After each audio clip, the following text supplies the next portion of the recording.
Começa agora o Saber Direito Debate. Hoje nós vamos conversar com o professor Flávio Martins, ele que ao longo da semana ministrou o curso Teoria Geral da Constituição. Professor Flávio Martins, que é advogado, mestre em Direito pela Unesa, no Rio de Janeiro, professor de Direito Constitucional e Processual Penal, além de autor de várias obras, algumas inclusive nós vamos conhecer daqui um pouquinho, aqui mesmo no Saber Direito Debate. Bom, inicialmente, professor Flávio, obrigado pela presença, por aceitar o convite da TV Justiça para participar do Saber Direito.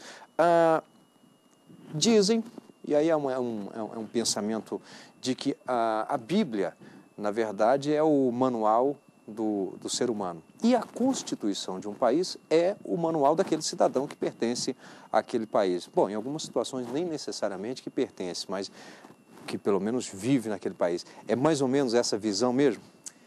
Primeiramente, antes de mais nada, é um prazer muito grande estar aqui na sua companhia, assim como foi um prazer muito grande estar aqui na TV Justiça, nesses programas ao longo da semana. De fato, existe uma correlação entre o texto bíblico e o texto constitucional. Tanto é verdade que, na antiguidade, a Bíblia foi utilizada como norte das atividades do Estado.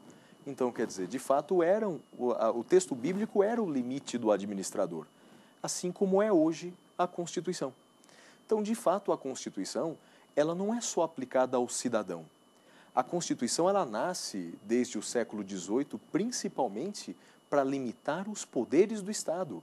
Portanto, concedendo direitos à população, mas, sobretudo, dando um limite, dando um norte à postura do administrador. Então, essa sua pergunta, de fato, vem bem a calhar mesmo. Existe uma correlação entre o texto bíblico e o texto constitucional, cada um em seu momento histórico de forma diferenciada, claro. Bom, aqui sem querer entrar no mérito religioso, mas a Constituição, inclusive, só para pegar gancho nessa sua colocação, há a questão do Estado laico, mas a nossa Constituição, por exemplo, se refere a Deus, né? Ou seja, não há aí nenhuma implicação, nenhuma provocação. E aqui, claro, não quero entrar nesse mérito religioso, mas não tem aí um pouquinho de algo a pensar um pouco mais sobre isso? Esse é um dos temas mais polêmicos do direito constitucional. Então vamos tirar essa pergunta? Não, né? É um tema divertidíssimo para se comentar mesmo. E vale a pena no Brasil, sobretudo no Brasil, em que tem raízes religiosas muito fortes. Sim, Falar de um Estado laico como no Brasil, com essa tradição religiosa que o Brasil tem, realmente é algo bastante controvertido. Mas vamos lá. O Brasil é um Estado laico, mas aparece a palavra Deus em um único lugar da Constituição, que é o preâmbulo. O STF chegou a discutir essa questão, se a palavra Deus no preâmbulo, se ela retira, de alguma maneira, esse Estado brasileiro. E o Supremo afirmou que não. Já teve oportunidade de analisar essa questão, e o Supremo diz que não, por duas razões. Primeiro, que o preâmbulo não é exatamente considerado norma constitucional. Se você procurar em todos os artigos da Constituição, do artigo 1º ao 250, ali não se fala da palavra Deus. Somente mesmo no preâmbulo, que o Supremo não considera norma constitucional. E um segundo argumento é que não define quem é Deus. Não é? Uhum. Então, quer dizer, apesar de ser um Estado laico, admite a presença de Deus, mas cada religião vai dizer quem é Deus. Um ser supremo para sua religião. Seguramente. Houve uma Constituição brasileira que foi a segunda Constituição brasileira, a de 1891, veio logo após a monarquia. Essa teve um cuidado maior para retirar a palavra Deus de qualquer texto.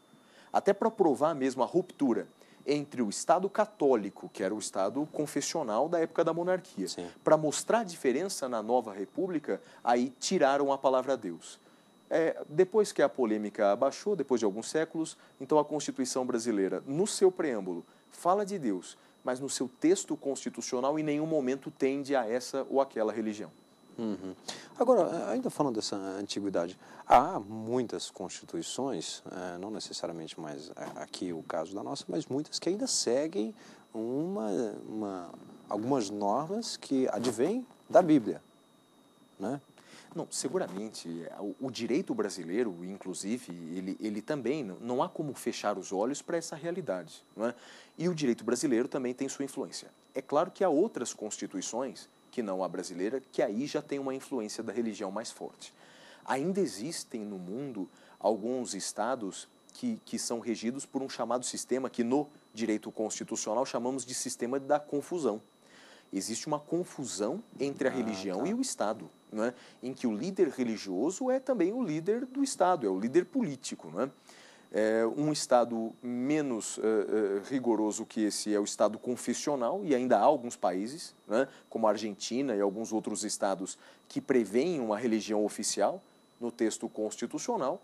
No caso brasileiro, tentou-se distanciar o direito constitucional da Igreja, tentou-se distanciar, a ponto da Constituição brasileira, no artigo 19, ela vedar à União, aos estados e aos municípios uma proximidade maior com qualquer modalidade de igreja, qualquer espécie de igreja.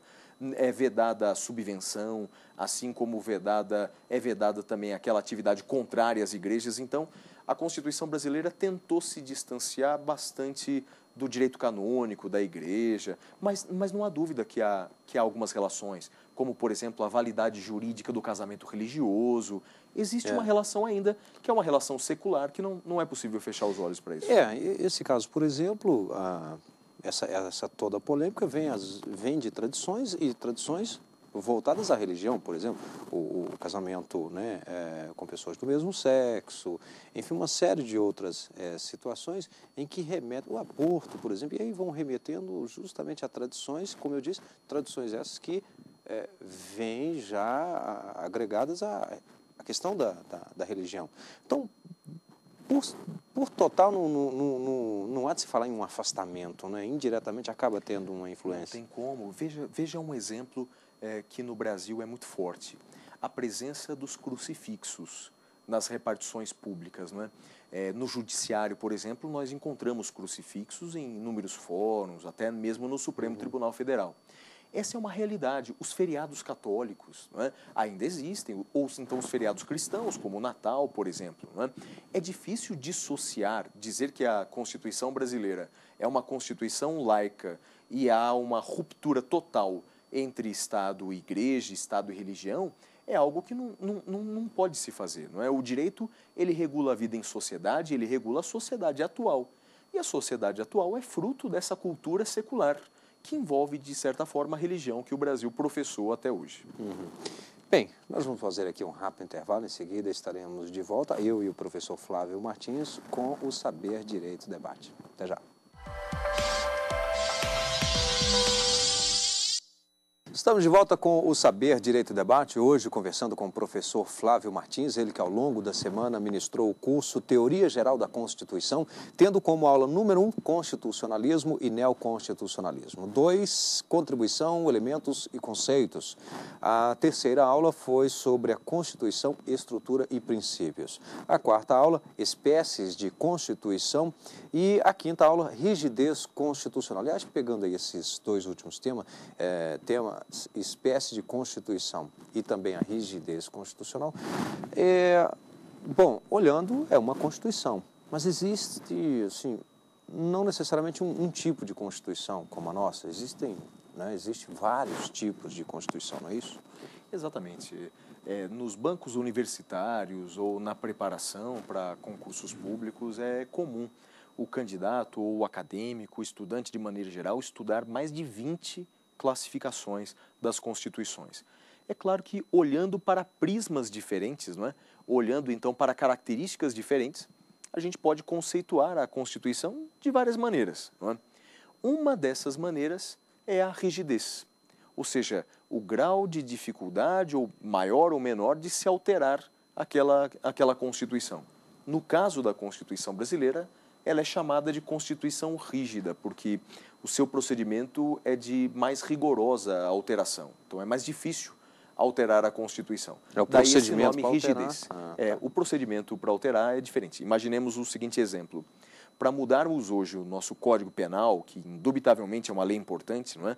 Basta que o Congresso Nacional tenha maioria simples de parlamentares, que é mais da metade dos presentes. Agora, para mudar a Constituição, o número é muito, muito maior. O quórum exigido é de 3/5 dos parlamentares.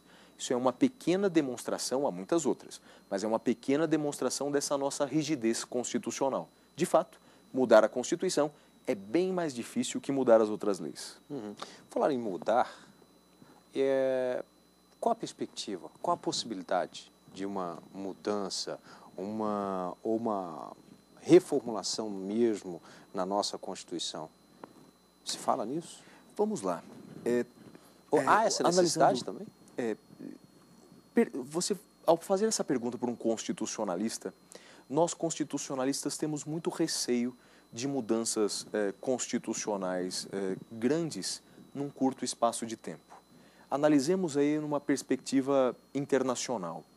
Constituição norte-americana, a atual Constituição norte-americana, é de 1787, né? Ao passo que a Constituição brasileira é de 1988. Então, a nossa Constituição tem um pouco mais de 20 anos, enquanto a dos Estados Unidos tem pouco mais de 200 anos. Né? E não é porque ela foi realmente, de fato, criada. Ela veio mudanças, né? Quer dizer, a de 88 não é a primeira, resumindo. Não, de forma alguma. Quer dizer, o Brasil já contou com inúmeras outras constituições, com características diferentes, que representam aquele determinado momento. Então, tivemos constituições altamente ditatoriais, como a de Dom Pedro I, de 1824, Getúlio Vargas, de 1937, da ditadura militar de 1967. A Constituição de 88, ela demonstra bem a sociedade, é um retrato da sociedade brasileira do final da década de 80. Uma sociedade que saíra da ditadura, que entrara na democracia, que buscou muitos direitos fundamentais. Essa é a cara da Constituição. Então, respondendo diretamente a sua pergunta, me parece que não é necessária no Brasil uma nova Constituição agora. É necessário que nós amadurecermos, é necessário um amadurecimento no direito constitucional brasileiro. Até porque, na doutrina constitucional de hoje, as mudanças constitucionais, elas acontecem não só com a mudança do texto, a mudança de postura do próprio Poder Judiciário ou da sociedade traz a chamada mutação constitucional. Ou seja, a Constituição muda sem que o seu texto precise ser alterado.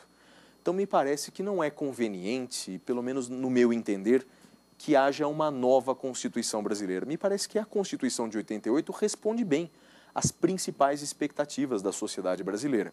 E há muito ainda a se concretizar da Constituição de 88. É verdade. Há muitas promessas que ainda não foram realizadas e que o interessante é que, de fato, sejam realizadas e que nós cobremos que elas sejam realizadas e não fecharmos os olhos para essas promessas feitas e criemos outras novas.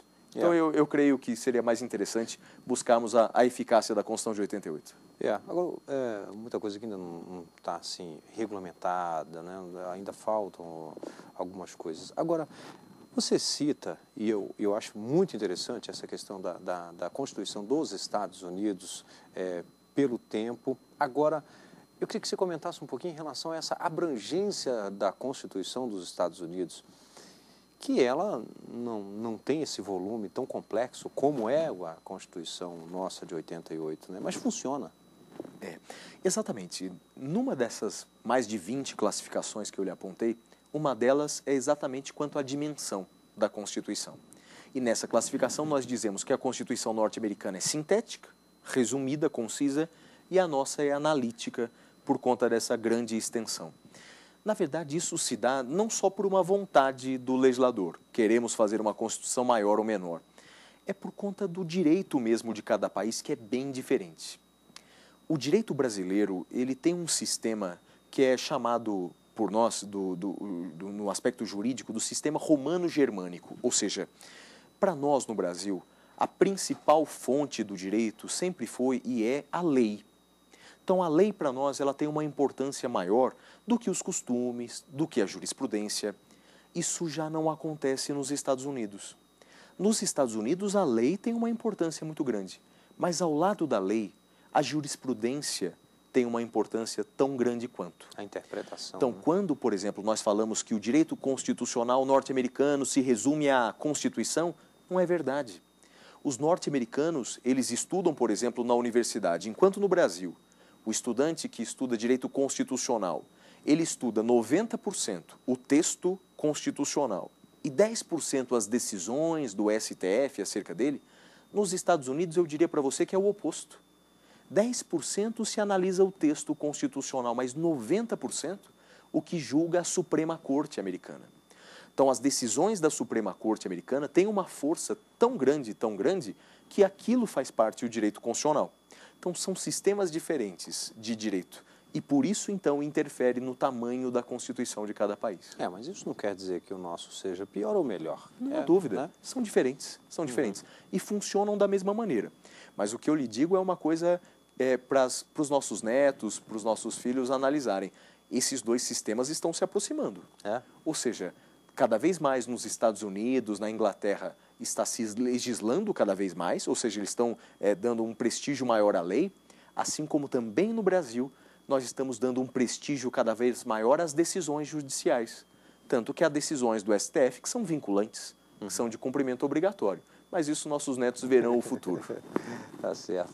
Bem, estou conversando aqui com o professor Flávio Martins, ele que ao longo da semana ministrou o curso Teoria Geral da Constituição.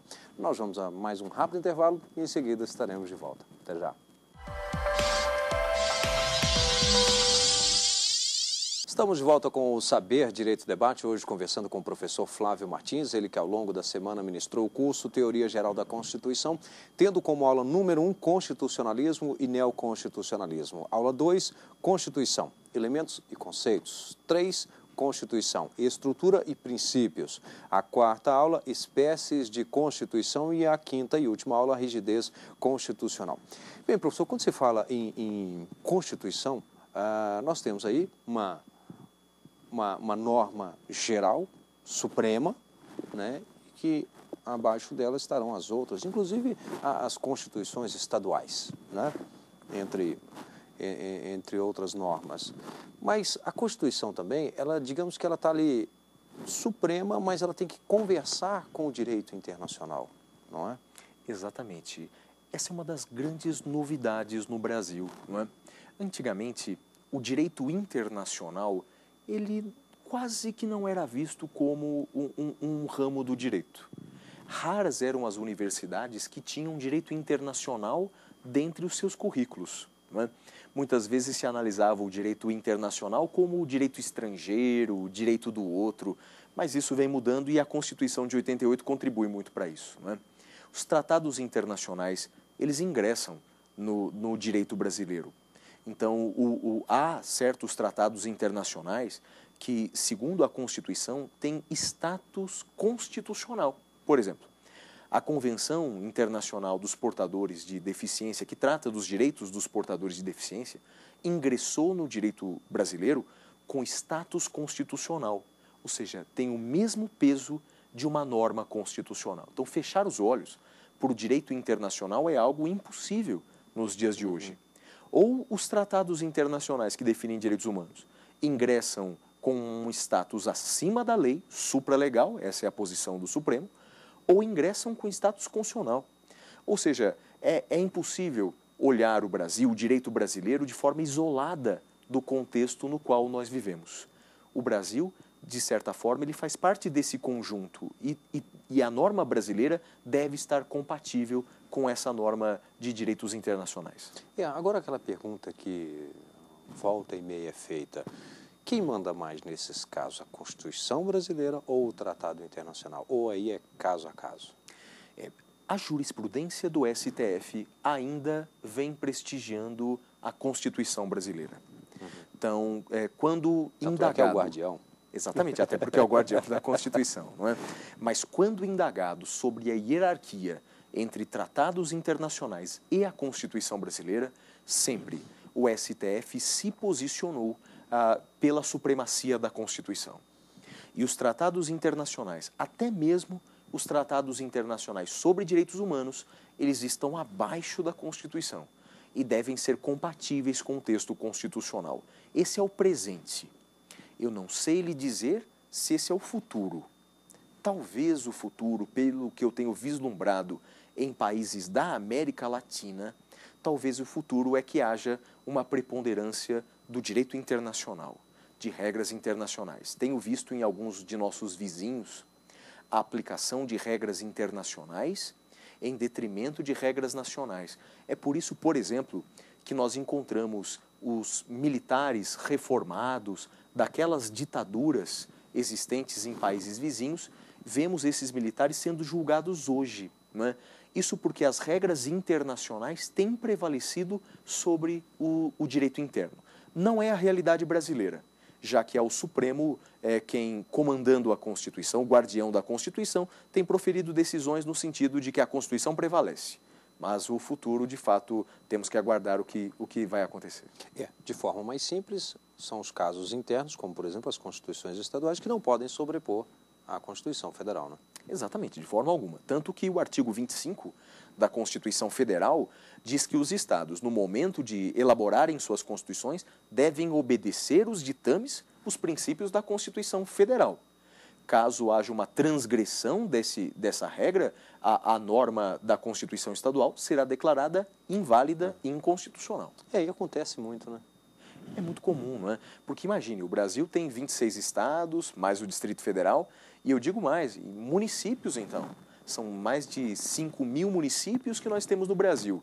Nesses mais de 5.000 municípios, diariamente são elaboradas normas inconstitucionais. Portanto, o judiciário está aí para reprimir essa modalidade de norma inconstitucional. Eu não sei se necessariamente seria falta de conhecimento do legislador lá no Estado ou se seria talvez às vezes algumas medidas, talvez que com um cunho mais de caráter marketing e politiqueiro, digamos assim, né? As duas coisas. As duas coisas de fato acontecem, né? Indubitavelmente, no município, vereadores sem uma preparação adequada são capazes de fazer leis inconstitucionais, sem dúvida, e muitas vezes, sabedores da inconstitucionalidade, fazem aquele ato inconstitucional na expectativa de agradar os futuros eleitores. As duas coisas acontecem. Bem, vamos aqui para as indicações do professor Flávio Martins. Eu já tenho, inclusive, aliás, as 4 obras que nós vamos mostrar aqui, todas elas são do professor Flávio Martins. Aliás, 3, né, com exceção de uma em que você atua como organizador, né? Nós vamos falar. Remédios constitucionais. Queria que você comentasse esse primeiro aqui. Me parece que esse é o livro mais indicado para complementar as aulas que eu ministrei nessa semana no programa Saber Direito, né? Esse livro é dividido em 2 partes. Uma primeira parte eu analiso, de fato, essa evolução histórico-constitucional brasileira e sobre os direitos fundamentais. E, num segundo momento, eu falo dos remédios constitucionais. Remédios constitucionais que nada mais são do que aquelas ações constitucionais destinadas a tutelar certos direitos. É o caso do habeas corpus, do habeas data, do mandado de segurança. E eu falo nessa obra da evolução de cada uma dessas ações e dos seus aspectos atuais. Para que serve, como é usado, quais são os limites do habeas corpus e das outras ações. Aqui também nós temos difusos e coletivos o Estatuto da Criança e do Adolescente. De fato, como professor universitário, como professor que preparo alunos aí para concursos públicos já há mais de 15 anos, eu acabo ministrando aulas em algumas disciplinas, não é? Direito constitucional é minha área de formação, é minha área de estudo. Mas como o direito trata das relações em sociedade e os ramos se interpenetram, não é? Eu também escrevo sobre o Estatuto da Criança e do Adolescente, principalmente naqueles aspectos penais, que é o aspecto do ato infracional, e sem esquecer, não é? Sem olvidar que a própria Constituição brasileira trata do adolescente, dá um tratamento diferente ao adolescente no artigo 228, ao fixar a idade penal de 18 anos, um assunto polêmico, mas a Constituição optou por defini-la. Mini vademecum penal, esse é o que nós falávamos aqui, que você é organizador. Exatamente. Então, eu e determinados colegas professores organizamos um vademecum exatamente para aquele que pretende advogar na área criminal, atuar de maneira geral na área criminal, ou vai fazer concursos em que a predominância do direito penal é maior. Não é? Por isso, então, destacamos e comentamos, não é? Fazemos as referências, as indicações devidas em cada artigo. Por exemplo, remetemos o estudante naqueles artigos da Constituição e o que ele precisa saber dentro das outras leis. Portanto, é um trabalho que demanda um tempo muito grande, mas que o resultado é muito satisfatório. Bom, aqui nós temos o direito em áudio. Esse é um dos meus maiores orgulhos editoriais, não é? Eu que sou ex-músico na adolescência, sei da importância do áudio também para o estudante, não é? O estudante, ele não só aprende lendo, ele também aprende ouvindo. Então, nesse material aí, é uma mistura entre livro e áudio, não é? Ou seja, além de 150 páginas de matéria voltada para o direito, que nesse caso esse material é preparatório para o exame da OAB, há aí 30 horas de áudio. Então, 30 horas de aula, envolvendo aulas de professores em áudio ou até mesmo algumas canções jurídicas para o candidato conhecer alguns textos legislativos importantes que ele precisa memorizar. Então, a gente colocou tudo nesse material. Eu e mais 10 professores juntos fizemos esse material, que é um dos meus orgulhos, porque de fato é bastante diferente do que se vê aí no mercado editorial. Tá certo. Bem, eu tive aqui a satisfação de conversar com o professor Flávio Martins, ele que ao longo da semana ministrou o curso Teoria Geral da Constituição no Saber Direito. Lembro que você pode participar. Anote aí nosso endereço, é saberdireito@stf.jus.br. O programa está disponível também na internet, www.tvjustiça.jus.br. Obrigado e até o próximo encontro.